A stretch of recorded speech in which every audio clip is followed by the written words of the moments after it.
Hi, this is Gary Brown, and welcome to a Leadership Moment with Pastor Gary. I'm coming to you from our Reach America campus here in Coeur d'Alene, Idaho.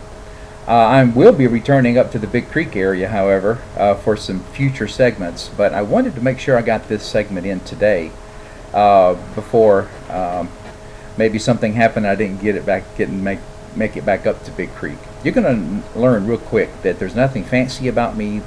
There's not a whole lot of editing that's going to be done to these segments that we're doing together. Mainly because I want you to see that discipleship is messy, that leadership is messy. It's not a polished performance on the stage. It's not a new book that you study, that you get off the shelf.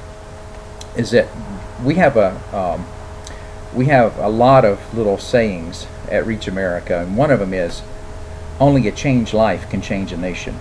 And this is the reason why level 1 exists. Remember, we went through 5 levels in the last segment of look and see, the leadership lifestyle. Look and see, when people look at my life, do people see that Jesus matters to me? Encourage and serve. Who am I going to encourage and serve today?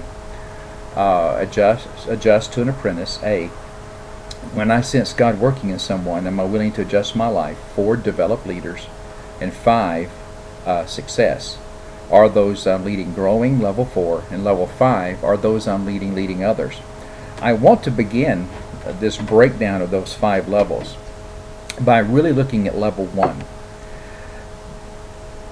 Look and see. When people look at my life, do they see that Jesus matters to me? The story is long, but I'm going to try to just tell snippets of it in each section. In 1990, when Magic Johnson came out, he was HIV positive. The culture, the country just went in some kind of little tailspin for a little while, and we felt that we needed to all of a sudden just teach sex education, for example, everywhere in our schools. I got a call from one of our local Christian principals in Covington, Georgia, letting me know that our community had put together a sex education review committee, and every school needed a representative, and she wanted me to be one of the representatives. I got to the meeting, and there was a lot of conversation about condoms and putting condoms in our school, because if Magic Johnson can become HIV positive, then my goodness, anybody could be, and there was just a lot of panic that was ensuing. I got thrown into our cultural wars, and after much discussion and leadership on my part and a couple others, we were able to keep the condoms out of the school, but we weren't able to keep the quote sex education out of the 11th, 12th grade.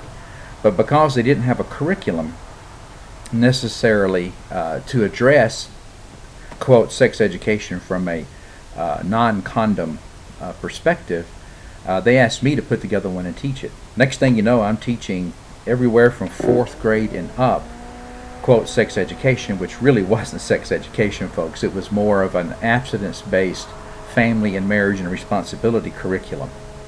But that began to grow and set off a chain reaction that eventually led to me becoming an educational consultant for 20 years, and crisscrossing the country and opening up an office on Capitol Hill, right there on Capitol Hill, working with U.S. Congress for about 4 to 5 years. This is prior to moving to Idaho. I tell you this because the culture is screaming for leaders, and the type of leadership that I found on every level was well-intended people that had a very difficult time in 2 areas. One was learning how to get the message out, and number 2, it was learning how to network, learning how to reach out to reasonable people, learning how to develop messages to where they could win reasonable people to our side.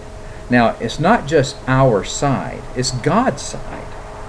And God's side just makes sense. And I noticed something, that there were Christian people at all levels of leadership, community, school, state, and federal, and members of Congress and people in Washington, D.C., that were well-intended, and they were Christian, but it's almost kind of like they checked their Christianity at the door. There's 5 levels of leadership developed from being around leaders who were great people, but they didn't know how to lead people. And when you look at level 1, we usually skip it all the way together, because level 1 is what you bring to the leadership experience with you. It's your character. It's who is Christ in you.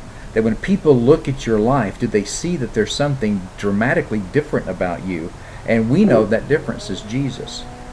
So I want you to be thinking for a minute. Don't be thinking, boy, I wish my pastor would get it about the condition of our country. Don't think, oh gosh, I wish Congress would get it. Don't think, I wish the president would get it. Please, not that one, not this president anyway. And I want you to be thinking about yourself, and I want to leave you with 2 Chronicles 7:14, that basically puts the onus, if you will, of a nation coming to God, not on the government, but on the people. 2 Chronicles 7:14, let me read this to you. If my people who are called by my name will humble themselves and pray and seek my face and turn from their wicked ways, then I will hear from heaven, and I will forgive their sin, and I will heal their land. It's not when the president gets his act together, or when Congress gets their act together, or when the pastor understands that he needs to be preaching politics from the pulpit. It starts with me and you and the condition of our hearts, that when people look at our lives, they see that Jesus has made a difference in our lives. Folks, I want to thank you again for taking the last 6 minutes and spending it with us. There's something we believe at Reach America that I want to start to close these segments with, is that we believe God can bring America back through us. Do you believe? God bless you, and I'll see you in the next segment.